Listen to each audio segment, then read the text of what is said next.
Hey everyone, welcome back to the channel. So today I'm going to be telling you about the Atreyu running shoes. Atreyu who? Atreyu. That's right, you've probably never heard of them, but let's take a look.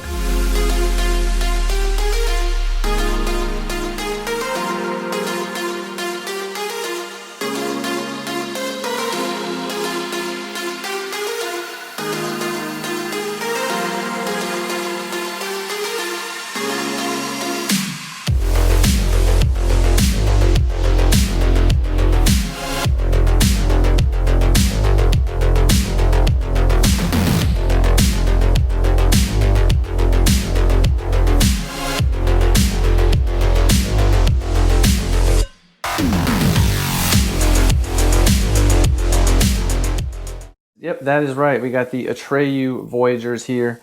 First things first, I did pay for these shoes with my own money. These were not provided to me, so even if they were provided to me, my opinions are always my own. That's one thing you guys know about me. I'm always bluntly honest, but I did buy these shoes myself, so let's take a look at them. Looking at the shoe, it's a good looking shoe, I think. I like the colorway on this one. This is the Fear Only Regrets colorway is the name of it. It's got the Atreyu name right here on the side.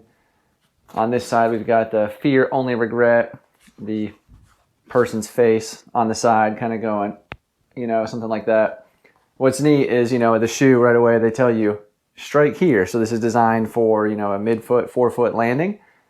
On this side here, gives you the stats of the shoe. Basically, we got a 6mm offset. It's a neutral shoe meant for distance on road.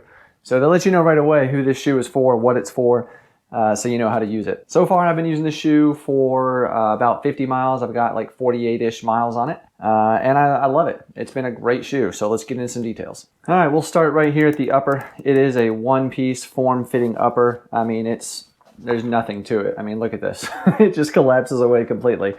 It is very comfortable on the foot. You know, it fits well, nothing rubs. I mean, it's so lightweight, there's nothing to rub.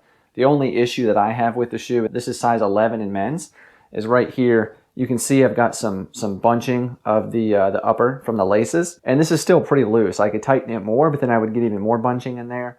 I did order these probably maybe a half size too big, so I need to go down. Normally I order a size 11 in my shoes. I might need to go back for the next pair with the 10.5 potentially. They are very long as well. Toe box inside with room inside this upper is very comfortable. It's not tight at all on the toe box. So if you have a wider foot, your toes want to splay, this is going to be a pretty good shoe for you, I think. It's definitely not like a narrow shoe. On the upper, again, we've got the lacing system here. Other than, you know, the little bit of extra material here, I've got no issues with the laces so far. They stay tied. They don't come undone. You know, it's got the little hole here for a runner's knot if you want to do that as well to get a good heel lock. But with the shoe so far, I've not had any issues with heel slippage in here. I mean, you can take a look at it. It's very thin. There's a little bit of extra padding right here around the heel cup. But, you know, it stays seated on the foot really well. I've had no slippage, so I have not had to tie the runner's knot at all yet. And I don't really anticipate that I would need to. If you can take a look at this too, it's kind of cool. They've got their Wasp logo built right there.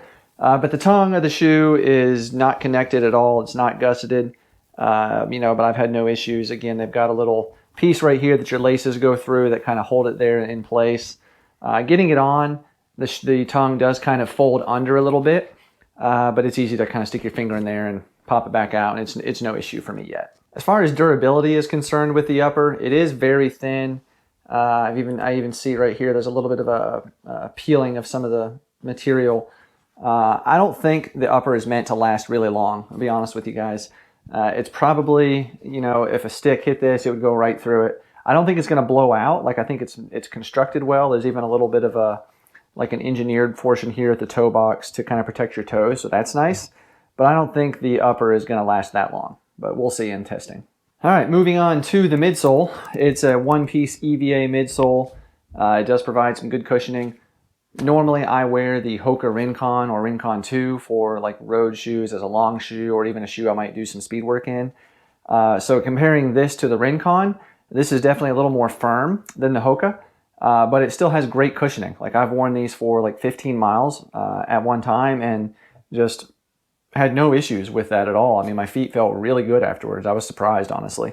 And another thing with these is they are a little bit stiffer than the Rincon. They're not stiff. It's a neutral shoe, but it does have more responsiveness to it for sure. It feels like it wants to go fast, and it does. It's a lightweight shoe, and it wants to move. And I like that a lot about this shoe. It's one that with that EVA midsole, you can do long runs, you can do easy runs, but when you want to pick it up and do a tempo run, do some strides, do some fartleks, this shoe will also do that pretty well. And moving on to the outsole of the shoe, it's just a like a rubberized EVA essentially. It's basically part of the midsole. There's not a separate rubber piece over top of this. So again, with that durability, I don't expect these to last really long. But with the price point, I don't think they're intended to. I'll get to that in a minute. But you can see here, like again, these have 48 miles. I've got a little bit of wear right here, a little bit on the heel down here as well.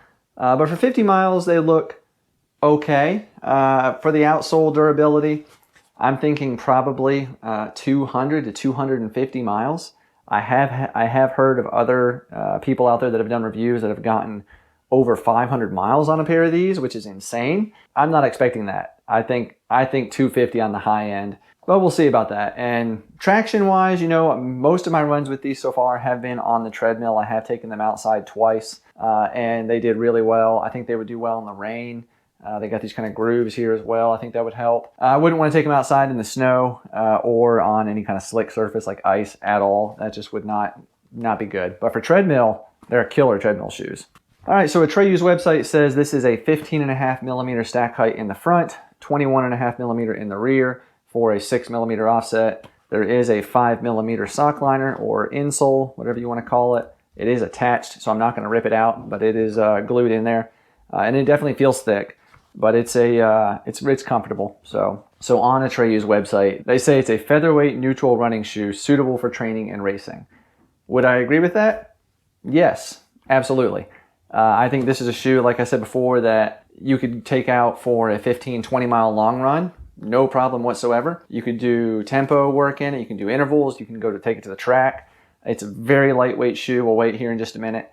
I think you could totally race in this shoe, half marathon, no problem.